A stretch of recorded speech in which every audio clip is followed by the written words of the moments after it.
Monitoring শুরু হয়েছে চট্টগ্রামের বাজারে ঘুরে দেখার পর জেলার প্রশাসক জানান বাজারে পণ্য সরবরাহে ঘাটতি নেই।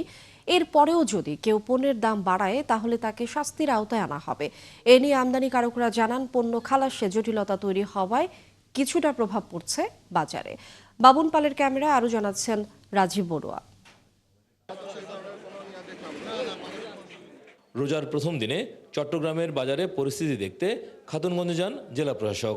তিনি বিভিন্ন আড়ত ঘুরে দেখেন, পেঁয়াজ, রসুন, ছোলা, খেজুর সহ নিত্য প্রয়োজনীয় পণ্যের দাম যাচাই করেন। এ সময় পাইকারি ব্যবসায়ীদের সাথে কথা বলেন এবং বাজার পরিস্থিতি সম্পর্কে খোঁজ নেন। এ সময় জেলা প্রশাসক বলেন, বিশ্বে উৎসব বা ধর্মীয় মৌসুমে সাধারণত পণ্যের দাম কমে, কিন্তু আমাদের দেশে ঠিক উল্টো চিত্র দেখা যায়। শিয়া বাটার ও ভিটামিনে সমৃদ্ধ লিলি বিউটি সোপ, তারুণ্যময় উজ্জ্বল ত্বকের জন্য। পরিদর্শনের এক পর্যায়ে জেলা প্রশাসক খাতুনগঞ্জ ট্রেড অ্যাসোসিয়েশনের কর্মকর্তাদের সঙ্গে বৈঠক করেন।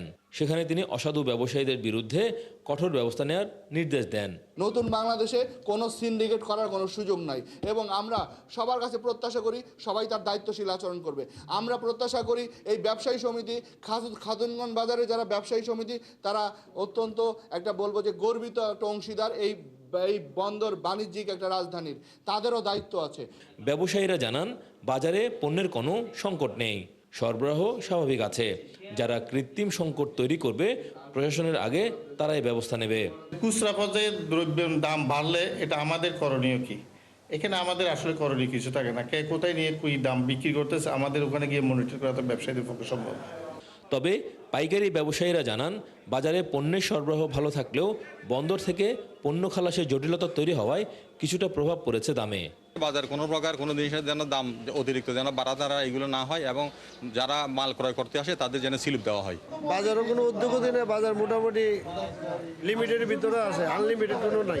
আমাদের পাইকারের মধ্যে যথেষ্ট সরবরাহ আছে এবং যথেষ্ট পরিমাণে পেঁয়াজের আছে, কোনো ঘাটতি নেই। রসুনের দাম কিছুদিন বেড়ে গেছে, আমদানি কম, মানে পোর্টে কিছু ঝামেলা ছিল, এই ঝামেলার কারণে আমদানি ডেলিভারি দিতে পারেন, এইটার কারণে মাল এখানে শর্ট হয়ে গেছে, দাম বেড়ে গেছে।